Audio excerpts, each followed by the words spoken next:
स्वागत है best talent platform में। आपने देखा होगा कि इस प्लेटफॉर्म पर बहुत सारे वीडियो अपन पोस्ट कर रहे हैं। कुछ बच्चों के हुनर के ऊपर है, जैसे सिंगिंग का हुनर हो गया, डांसिंग का हुनर हो गया, एक मोटिवेशन का हो गया। अभी जो फिलहाल जो वीडियो अपन बना रहे हैं ये एजुकेशन से रिलेटेड, एग्जामिनेशन पे चर्चा। तो आपका स्वागत है। आप गोयल जी सर मैथमेटिक्स पढ़ा रहे हैं, मैथमेटिक्स के लेक्चरर हैं, अच्छा खासा अनुभव है। अब ये अनुभव आप सभी बच्चों को मिलने वाला है कि मैथमेटिक्स की कैसे तैयारी करनी है। वैसे आप सभी को पता है कि अब की बार ये सुनने में आ रहा है कि फरवरी में एग्जाम हो सकते हैं, आपको भी पता ही हो। Yes sir. और मैथमेटिक्स कहीं ना कहीं पर मैं खुद भी जैसे मैं भी केमिस्ट्री लेक्चरर होते हुए भी मैथमेटिक्स का फोबिया शुरू से रहा है। जब हमारे अंदर मैथमेटिक्स का फोबिया रहा है तो डेफिनेटली बच्चों के अंदर भी होगा। अब इसको अपन कैसे इस प्रेशर को, मेंटल प्रेशर को रिलीज करें, ये अपना एक पॉइंट ऑफ व्यू होगा। तो स्टार्टिंग करते हैं अपन इस इंटरव्यू की, जिसमें आप बच्चों को ब्लूप्रिंट की भी चर्चा करेंगे, कुछ ब्लूप्रिंट के बारे में बताएंगे, कुछ आपके एक्शन प्लान जो आप बच्चों के साथ चर्चा करना चाहते हैं। तो स्टार्टिंग करते हैं, मैथमेटिक्स को किस तरीके से इजी टू अप्रोच में लेके आए हैं, इसके बारे में आप बताइए। Board class only. तो आज हम जो एग्जामिनेशन पे सर बता रहे हैं, चर्चा करना है, उसके लिए सबसे पहले तो मैं 12th क्लास के बच्चों के लिए जो आज बात कर रहा हूँ वो सिर्फ 12th क्लास के बच्चों के लिए जिन्होंने मैथ सब्जेक्ट ऑक्यूपाई कर रखा है। और सर ने जो बात बोली है कि मैथ्स का फोबिया, तो ऐसा फोबिया मैंने बच्चों में भी देखा है, मैंने अपने साथ जो पढ़ते थे उनमें भी देखा है, मेरे फ्रेंड्स को भी मैंने बहुत फोबिया होते हुए देखा है। जो क्लास में टॉपर रहा करते थे और मैथ्स की जब बात आती थी तो एक कदम डाउन आ जाते थे। मैथमेटिक्स का शुरुआत से ऐसे ही रहा। तो सबसे बड़ी चीज तो अगर मैथ्स आपको सीखनी है तो आपको थोड़ा सा प्रैक्टिकल होना पड़ेगा। आपको अगर जब तक आप लिख के रिटर्न वर्क नहीं करोगे तब तक आप मैथ्स नहीं कर पाते। दूसरी चीज, मैं बच्चों को, मेरी जो क्लास लगती है उसमें मैं रेगुलर बच्चों को बता रहा हूँ, मैथ्स एक जादूगर सब्जेक्ट है। अच्छा। अगर आप उस जादू से रिलेट नहीं कर पाओगे, आपने अगर सोच लिया डिफिकल्ट है तो द मोस्ट डिफिकल्ट सब्जेक्ट। अच्छा। और अगर आपने सोच लिया नहीं ये मेरे लिए स्कोरिंग सब्जेक्ट है, जैसे मैं था जब हम भी पढ़ते थे तो मेरे लिए ये स्कोरिंग सब्जेक्ट था, मैं तो बोलता था अपने टीचर्स को 6 और 5 सब्जेक्ट मैथ्स कर दो। अच्छा। फिर मेरे को रोक के दिखाओ। बिल्कुल। तो ये जो फोबिया है इसको हटाने के लिए आपको दिमाग से जो प्रेशर है आपके अंदर से वो हटाना।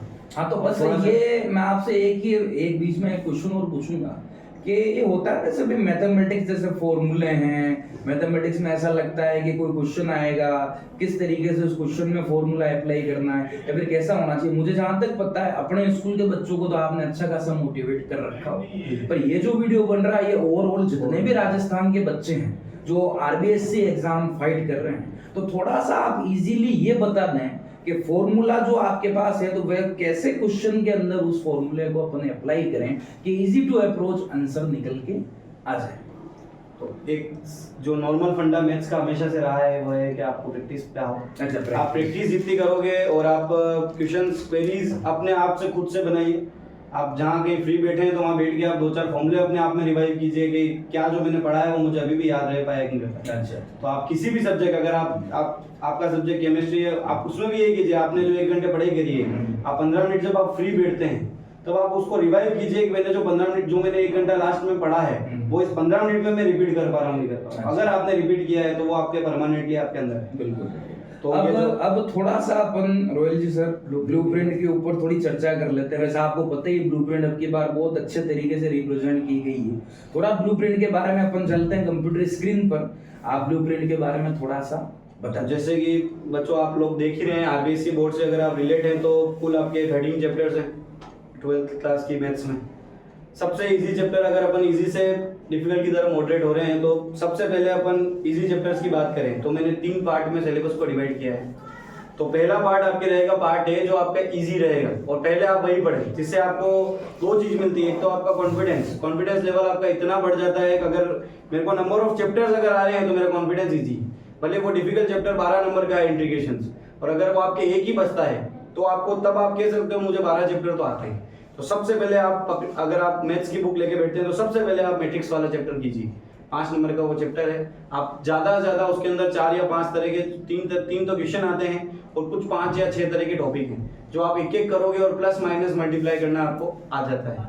तो आप मैट्रिक्स कीजिए। मैट्रिक्स के बाद उसी से रिलेटेड चैप्टर आपके जो चलता है मैट्रिक्स की वैल्यू, स्क्वायर मैट्रिक्स की एक वैल्यू निकालना, डिटरमिनेंट्स, तो उन दोनों को कीजिए। दोनों मिला के आपके 10 नंबर का मार्क्स कंटेन करते हैं। फिर आप थोड़ा सा आगे बढ़ते हैं तो आप बुक सेकंड पे आ जाइए। फर्स्ट बुक आपने वो दोनों जो इजी चैप्टर थे वो कर लिए हैं। सेकंड चैप्टर पे आप आते हैं तो वापस आप सबसे पहले आप कवर कीजिए स्केलर एंड वेक्टर क्वांटिटीज, जो आपके फिजिक्स का टॉपिक है, जो आपने पिछले साल लास्ट ईयर फिजिक्स की 11th क्लास में सीखा है।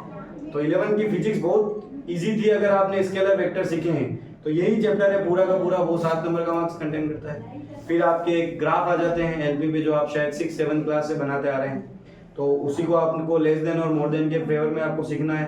फिर अगर अपन कभी और चर्चा पे आएंगे तो मैं 3 लाइन में वो चैप्टर एक्सप्लेन करूंगा जब अपन आगे कभी बात करेंगे। 4 नंबर का चैप्टर आपके वो रहता है। देन आप आगे बढ़िए तो आपको वापस आप फर्स्ट बुक पे या फर्स्ट बुक का आप कोई चैप्टर करना चाहते हैं तो आप 6 चैप्टर कर सकते हैं। वैसे वो देखो तो वो एक डिफिकल्ट चैप्टर में गिना जाने वाला है, बट जो आपके सिलेबस रिड्यूस हुए हैं उसके अंदर फिर वो चैप्टर जो आता है वो बहुत इजी में काउंट हो जाता है। तो आपको कुल मिला के ये 5 चैप्टर जो मैंने बनाए हैं वो मैंने आपके फर्स्ट पार्ट में लिए हैं, पार्ट ए जो इजी चैप्टर्स है। सेकंड की तरफ अपन बढ़े तो एक चैप्टर और इजी है जो मार्क्स अच्छे कंटेन करता है, chapter 11 3D geometry lines and planes. तो प्लेन्स फील्ड आपके कोर्स में से हट गए हैं, तो सिर्फ आपको क्या करना है लाइंस और वो 3 या 4 जिसमें से आप एक डिस्टेंस फॉर्मूले वाला अगर आप ट्यूशन अच्छे से करके जाते हैं तो 4 नंबर का 100% आरबीएससी वाले बच्चे इस क्वेश्चन को बहुत इजीली कर पाएंगे। फिर आप इनवर्स ट्रिग्नोमेट्री पे आ जाइए। इनवर्स ट्रिग्नोमेट्री आपके सेकंड चैप्टर है बुक का और इसमें से भी आपके बहुत बड़ा पार्ट तो हट चुका है। तो कुछ आपको जो टेबल आपने 10th क्लास में सीखी थी उसी टेबल को आपको यहाँ रिवाइड करके और आपको ये चैप्टर सेकंड आप इजीली कर सकते हैं।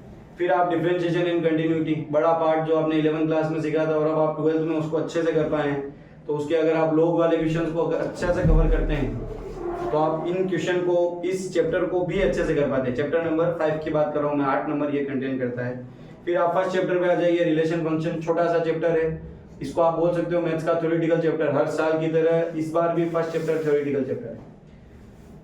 फिर अपन प्रोबेबिलिटी को अपन बाद में लेते हैं, इससे पहले आप एप्लीकेशन ऑफ डिफरेंशिएशन पे कर सकते हो, जो आप application of integration part chapter number 8 है आपका, जो इसमें आपके सिर्फ एक ही तरह के क्वेश्चन आ रहे हैं, सिंगल फिगर वाले क्वेश्चंस, जिसमें आपको 2 फिगर काम में नहीं लेना है। फिर अपन पार्ट सी डिफिकल्ट की तरफ चलते हैं और अब आप समझ रहे हो डिफिकल्ट में कौन से 3 चैप्टर बचते हैं। इन 3 में भी सबसे डिफिकल्ट आप इंटीग्रेशन को ही लीजिए अभी भी, क्योंकि आपको बहुत सारी चीजें और जो मैंने ट्रिक यहाँ जो मेरे से बच्चे जुड़े हुए हैं उनको मैंने बहुत सारी ट्रिक समझा रखी। कभी अपने को और मौका मिलेगा तो मैं फिर और आपको वो ट्रिक के बारे में समझाऊंगा। देन इंटीग्रेशन को आप सबसे डिफिकल्ट लीजिए। आप कोशिश कीजिए 7.1, 2 और 3 आप इजीली कर पाओ। 7.11 को आप बहुत अच्छे से सीखो क्योंकि बड़ा क्वेश्चन आए, पर उससे इजी अगर आपको सीखना है तो आप सबसे पहले प्रोबेबिलिटी कीजिए। आप प्रोबेबिलिटी कीजिए, प्रोबेबिलिटी में ज्यादा बचा नहीं है। बेस थ्योरम को बहुत अच्छे से आपको सीखना है। बेस को सीखने के बाद आपके 2 जो टॉपिक और बचते हैं इंडिपेंडेंट और डिपेंडेंट वाले, वो आप कीजिए। देन आपका ये काम प्रोबेबिलिटी का हो जाएगा। प्रोबेबिलिटी आपके 7 नंबर का टॉपिक है, इसको आप कवर कीजिए। फिर आप डिफरेंशियल इक्वेशन पे आ जाइए, जो इंटीग्रेशन और डिफरेंशिएशन का मिक्स पार्ट है। इसको आप सबसे पहले वो जो डिफरेंशियल इक्वेशन बनाने वाले जो क्वेश्चंस आते हैं 9.4, 5 और 6, तो उनमें आप कवर कीजिएगा आपको करना क्या है। आप सबसे पहले तो आप तीनों क्वेश्चन को टाइप को समझिए। आपके स्कूल के आपके या जो भी रेगुलर आपके टीचर है उन्होंने आपको कुछ ना कुछ समझाया होगा, उनसे आप बात कीजिए। और नहीं आता है तो आप सर बताएंगे हमसे कैसे कांटेक्ट किया जा सकता है, हमसे कांटेक्ट कीजिए, हम आपको पहुंचाएंगे वहां तक। और लास्ट आप इंटीग्रेशन कीजिए। और ये आपका मैथ्स का छोटा सा सिलेबस है, बस डरिए मत और मैथ्स को कीजिए। मैथ्स से अच्छा सब्जेक्ट नहीं है अगर आपको स्कोर करना है। चलिए, तो ये बहुत अच्छे तरीके से आपने ब्लूप्रिंट समझे। अगर बच्चे इस ब्लूप्रिंट के अकॉर्डिंग चलते हैं तो आपके अकॉर्डिंग वो अच्छे तरीके से अचीव। हर साल मैं एक बच्चे को 100 पहुंचा देता हूँ। और नहीं, बिल्कुल ये बात तो हम भी जानते हैं। इनके बारे में मैं बता दूं आपको कि हर साल इनका रिजल्ट बहुत बेहतर रहता है। 100 में से 100 नंबर भी बच्चे लेके आते हैं। प्लस मैथमेटिक्स को बहुत इजीली ये समझते हैं, प्लस बच्चों को समझाते भी हैं। तो बिल्कुल आप इनके बताए हुए प्लान पे चलिए। और कुछ भी प्रॉब्लम होती है तो बिल्कुल अपन और भी मैथमेटिक्स के वीडियो इसी चैनल पे बनाएंगे, आप जुड़े रहिएगा। और हो सकता है एग्जाम से पहले एक मैथमेटिक्स की सीरीज बनाएं जिसमें आपको ये और अच्छे तरीके से एक्सप्लेन कर पाए। तो इसी के साथ में जुड़े रहिए विवेकानंद एकेडमी बड़ी सारी चैनल से। और भी कुछ क्वेरी हो तो बिल्कुल आप कमेंट कर सकते हैं। कमेंट कीजिए, सब्सक्राइब कीजिए। आप कमेंट करो, मैं बिल्कुल सर के नंबर और ये भी आपको प्रोवाइड करूंगा। और कुछ भी प्रॉब्लम होती है तो पर्सनल आप कांटेक्ट कर सकते हैं।